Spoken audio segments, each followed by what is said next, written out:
Saya ingin cerita sedikit, Mas. Satu kali, di awal saya pulang ke Indonesia, dan saya kemudian mengajar di Bekasi.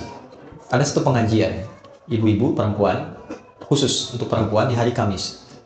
Saat terselenggara itu, satu, kajian pertama full, kajian kedua, tiba-tiba satu orang tidak ada. Kemudian di belakang, menarik ya, mulai menangis. Saya tanya, kenapa di belakang menangis? Ibu itu menjawab, Ustadz, si Fulana tidak bisa bersama kita karena sedang berjuang sakit.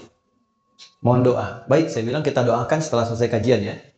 Begitu kemudian saya lanjutkan, jeda sebentar, nggak sampai 5 menit, di belakang terisak. Saya tanya, kenapa Bu? Ternyata yang tadi kita akan doakan sudah meninggal dunia. Inna lillahi wa inna ilaihi raji'un. Baik. Setelah itu singkatnya, malam kami datang takziah. Anda tahu apa yang terjadi? Ibu dan Bapak, teman-teman semua, luar biasanya. Beliau itu profesinya seorang pramugari. Dalam pramugari profesi yang beliau jalani, tentu banyak kegiatan-kegiatan keduniaan yang terjadi, sehingga juga untuk berhijab pun dulu belum punya kesempatan, pergaulan juga luar biasa. Di ujung hidupnya, Mas, ini yang penting saya sampaikan, dia memutuskan untuk berhenti, selesai, dan dia aktifasikan sisa hidupnya untuk memperdalam Islam. Dia ikut pengajian untuk merubah dirinya. Ketika ikut pertama pengajian, ternyata baru ikut pertama, diagnosis muncul, kena kanker. Lalu masuk rumah sakit. Yang kedua itulah sampai terakhir, ternyata dia berada di rumah sakit sampai ujung hayatnya menjemput. Tapi tahu Anda apa yang terjadi? Ketika saya datang takziah, yang datang itu ibu-ibu pengajiannya, teman suaminya dari jamaah subuhnya, teman-teman lingkungan masjidnya, sedangkan teman seprofesinya belum bisa datang, di malam itu hanya mengirimkan bunga. Saya sampaikan dalam takziahnya, ini luar biasa cara Allah memuliakan hamba ini. Allah berikan sakit sampai ujung hayatnya. Satu, supaya mengisolasi dia dari kegiatan-kegiatan sebelumnya yang sudah dilakukan, sehingga dia fokus untuk bisa menyebut nama Allah saja dalam hidupnya. Setelah dia berubah menjadi orang baik, setelah cukup baginya kemudian beribadah, Allah jemput akhir kehidupannya di tempat dia terisolasi, sehingga dia tidak berbaur lagi dengan yang lain untuk membuat sesuatu yang menyimpang dari kehidupan sebelumnya. Maka apa yang terjadi? Dijemputlah dia dalam keadaan yang baik, dosa-dosanya digugurkan, diberikan pahala yang kuat untuk dirinya, dan yang terakhir yang paling indah, bahkan dimuliakan dan diantarkan oleh tempat-tempat di lingkungan pengajiannya. Yang mau saya katakan apa? Semua apa yang Allah telah tetapkan, yang kita lihat sekarang itu cuma namanya saja. Sakit, kena kanker, kena tumor, macam-macam. Pada hakikatnya, semua itu ujian hidup. Oke? Satu dulu itu. Pada hakikatnya, semua itu ujian apa? Ujian hidup. Nah, semua bentuk ujian itu, apapun yang dialami, feel-nya pasti sama. Yang sakit misalnya, divonis dengan kanker. Yang baru dipecat dari, misalnya pekerjaannya. Sama-sama terasa, vonis itu kan menyakitkan kan? Sama-sama terasa nggak enak ya? Sama-sama terasa gelap kan? Substansinya sama, diuji dengan nama yang berbeda, tapi dengan rasa yang serupa. Semua kita dalam hidup akan mengalami peristiwa-peristiwa ujian-ujian itu dengan dua tujuan. Satu, ini yang saya ingin maksudkan. Nanti saya kembalikan ke Quran surah kedua ayat 286. Satu, supaya dalam perjalanan hidup itu, satu, kita bisa kenal Allah. Ini. Semua yang kita alami itu tujuan akhirnya untuk mengenal Allah. Anda belajar sepintar apapun, tujuan Anda diberi ilmu sampai sedemikian pintar supaya kenal Tuhan. Makanya disebutnya ilmun, ain, lam, mim. Ketika dikerjakan jadi amal, ain, mim, lam. Objeknya alam, ain, alif, lam. Ain, alif, lam. Alam itu artinya tanda dalam bahasa Arab. Tanda yang mengenalkan pada Tuhan. Kalau dijamakkan jadi alamin. Kita declare dalam sholat, alhamdulillahi rabbil alamin. Nah, sebanyak-banyaknya ilmu itu untuk kenal Tuhan. Sampai kalau lihat langit itu kita tahu, oh betapa indahnya Allah menciptakan ini. Begitu lihat lautan, betapa luar biasanya Allah menciptakan ini. Kalau cuma kita sampai hanya menyimpulkan lautnya bagus, bintangnya bagus, itu baru luarnya. Belum sampai ke titik ilmunya. Itu ada di Quran, surah ketiga ayat 190 sampai dengan ayat 200. Nah, dari kita mulai menapaki hidup, tujuan terbesarnya kenal Tuhan. Anda kerja sampai kaya, sampai punya harta dan sebagainya. Silahkan. Tapi kalau sampai banyak harta nggak kenal Allah, ada sesuatu yang salah dalam episode kehidupan itu. Nah, ada orang-orang yang dikenalkan lewat sifat sukacita, suka. Hal-hal yang cenderung disukai. Dan bercita-cita untuk mendapatkan itu. Pintar, kaya, punya kedudukan. Ujungnya apa? Kenal Tuhan. Gimana caranya dengan harta itu kita dekat dengan Allah? Gimana caranya dengan kedudukan kita dekat dengan Allah? Ini konsepsinya ada di Nabi Sulaiman misalnya. Ketika dipuji, Anda begitu hebat, bisa menaklukkan awan dan sebagainya. Apa jawab beliau? Hadza min fadli rabbi liyabluwani aashkuru am akfur. Ini keutamaan yang Tuhan titipkan pada saya hanya untuk menguji secara konseptual apakah saya kenal Allah atau tidak. Mengenal Allah dengan sifat sukacita disebut dengan syukur namanya. Oke? Jadi syukur itu bukan sekedar mengucapkan alhamdulillah di lisan kita dari nikmat yang kita terima. Syukur itu bagaimana kita mengolah nikmat yang Allah kasih kepada kita untuk menggunakan nikmat itu supaya lebih kenal dan dekat dengan Allah. Disitulah baru terasa nikmatnya punya Tuhan. Apa fungsi mata? Bukan kalau cuma sekedar melihat, hewan juga melihat. Ayam melihat, kambing melihat.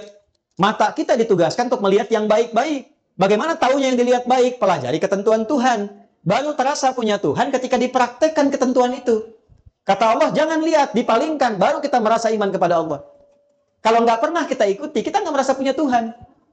Makanya yang sudah beriman, sudah berislam, kan nggak semua bisa dilihat. Ya kan? Anda keluar, lihat reklame di luar. Ada tampilan postur yang tidak boleh dilihat. Kan Anda palingkan kan? Lalu lisan Anda berkata, astagfirullah. Nama Allah disebut. Dan tidak ada yang terlambat. Matanya tetap, lisannya istighfar. Astagfirullah. Nggak begitu. Ya kan? Nah, disitulah baru terasa nikmatnya punya Tuhan. Itu satu. Ya, yang kedua, ada ujian yang kedua terasanya duka. Nih. Secara konseptual, apa yang diberikan? Ya, Allah kasih contoh. Misal, ujian pertamanya sakit. Anda sebut sakit tadi. Tahu Nabi Ayub kan? Oke, Nabi Ayub dengan kita soleh mana? Nabi Ayub. Beliau Nabi, kita bukan. Pernah nggak berbuat maksiat Nabi Ayub? Tidak. Salah apa Nabi Ayub sampai diuji dengan penyakit yang dideskripsikan dalam Al-Quran? Penyakit itu tidak akan pernah dialami orang setelahnya dan tidak pernah dialami orang sebelumnya. Tidak akan pernah dialami orang setelahnya dan tidak pernah dirasakan orang sebelumnya. Artinya spesial, betul-betul sakit. Nabi loh. Sakit. Dan untuk menuju sakit itu ada dua proses dulu. Hari pertama, semua aset beliau itu habis semua. Beliau itu orang kaya, yang kaya luar biasa. Ternaknya banyak, kebunnya banyak. Hari pertama, satu hari, ternaknya mati semua, kebunnya terbakar. Ya, apa yang terjadi? Malah makin meningkat ibadahnya. Terima kasih ya Allah, Engkau titipkan ujian ini untuk saya, bukan pada hamba yang lain. Engkau percaya dengan saya. Setan makin penasaran. Ya Allah, minta izin. Yang kedua, wafatkan semua keluarganya dari anaknya. 12 anaknya, hari kedua meninggal semua. 12 anaknya, meninggal semua. Terima kasih ya Allah, yang telah menitipkan anak-anak itu untuk aku rawat, dan selesai tugasku merawatnya, dia kembali kepada pemiliknya. Setan makin penasaran. Ya Allah, izinkan, berikan ujian sakit yang tidak pernah dialami orang sebelumnya, tidak akan dirasakan orang setelahnya. Ya, yang kalau di tafsir-tafsir itu agak berlebihan, sampai ada binatang macam-macam, mau sholat dilepas dulu, itu agak berlebihan. Intinya sakit yang luar biasa. Apa yang terjadi? Malah nambah lagi ibadahnya. Sampai pada titik puncaknya. Nah, ini poinnya. Quran, surah 21, ayat 83 sampai 84. Ini nanti jadi ijazah yang kita bisa teruskan pada pertanyaan Anda tadi. Sampai pada puncaknya ketika beliau tidak mampu menunaikan ibadah dengan sempurna lagi karena makin dahsyat penyakitnya yang kemudian menerpa, maka keluarlah kalimat ini. Wa ayyuba. Dan pernahkah engkau belajar dan dengar kisah Ayub? Idznada rabbahu anni massani yadhurru wa anta arhamur rahimin. Ketika beliau bermohon pada Allah dengan mengatakan, ya Allah, penyakit ini, perhatikan kalimatnya, sudah mulai mengganggu aku sehingga aku tidak bisa menunaikan ibadah lagi dengan sempurna. Jadi minta sembuhnya itu bukan sekedar ingin sehat, tapi motivasinya untuk lebih mendekati Allah. Ya. Anda kalau sakit pengen sehat, biasanya kan pengen sehat kan? Nah setelah sehat itu mau ngapain? Di Quran itu ada panduan yang sangat indah. Kalau penyakit Anda ingin disembuhkan, ya, dengan cepat, tatkala orang memvonis Anda mustahil, tidak mungkin dan sebagainya, maka satu hal yang pernah dicontohkan Nabi Ayub, arahkan kesembuhan itu dengan tujuan untuk meningkatkan kedekatan diri dengan Allah. Ya Allah, penyakit ini sudah mulai menghambat hamba untuk semakin meningkatkan ibadah kepadamu. Sedangkan kau yang paling sayang kepadaku. Kalau pada yang paling sayang tidak menyembuhkan, kepada aksi apa lagi aku mesti berharap? Wa anta arhamur rahimin. Apa yang terjadi? Fastajab. Dijawab itu dengan cepat tanpa jeda. Harfu aqfin rabitin baina syai'aini bila hudud. Paham? Tidak. Huruf yang menyambungkan dua peristiwa dengan cepat tanpa jeda. Peristiwa pertama berdoa, peristiwa kedua dikabulkan doanya. antara berdoa dengan dikabulkan doanya tanpa jeda. Begitu bermohon, seketika dikabulkan. Tapi kapan pengabulan itu terjadi? Ketika sabar dijalani.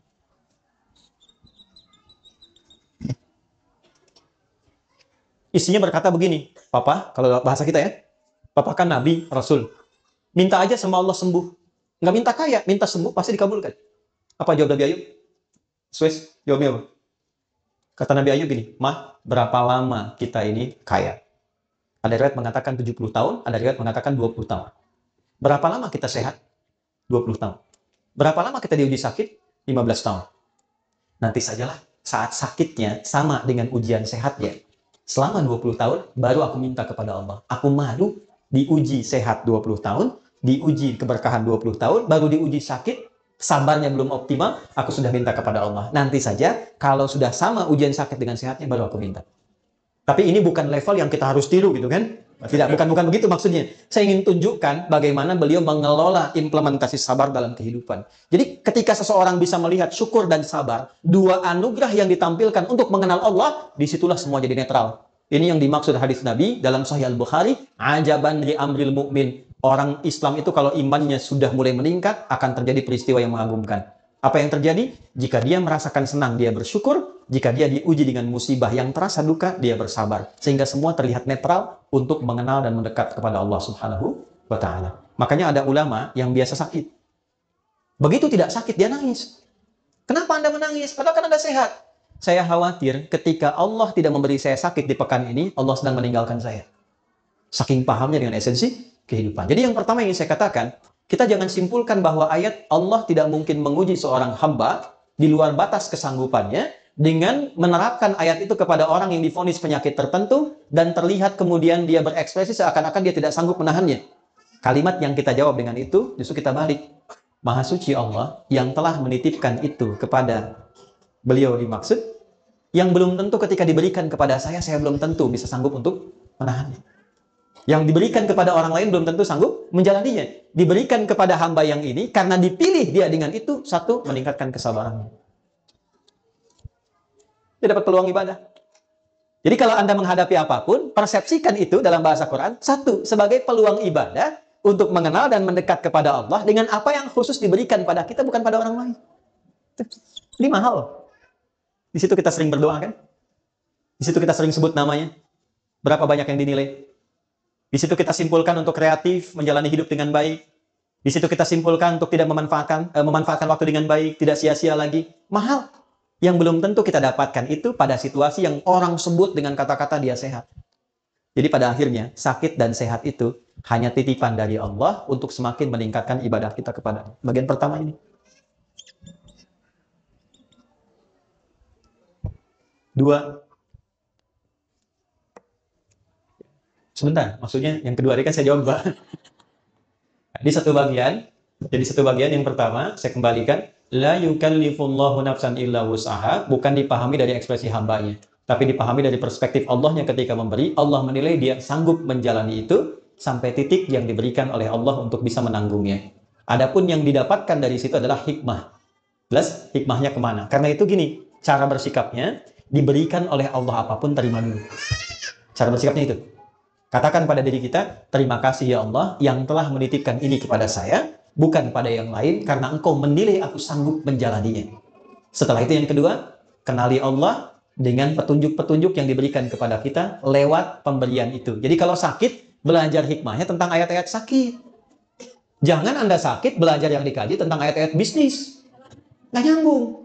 Pelajari Nabi Ayub, Nabi Ibrahim ketika sakit bagaimana, ya. Dan yang kedua tadi yang ingin saya sampaikan, supaya kita bisa menikmati proses ikhtiar di dalamnya, sehingga mengumpulkan banyak pahala yang mungkin bisa kita raih, yang tidak ditemukan dalam kondisi apa? Sehat. Jadi semua netral terlihatnya. Allahu a'lam bishawab.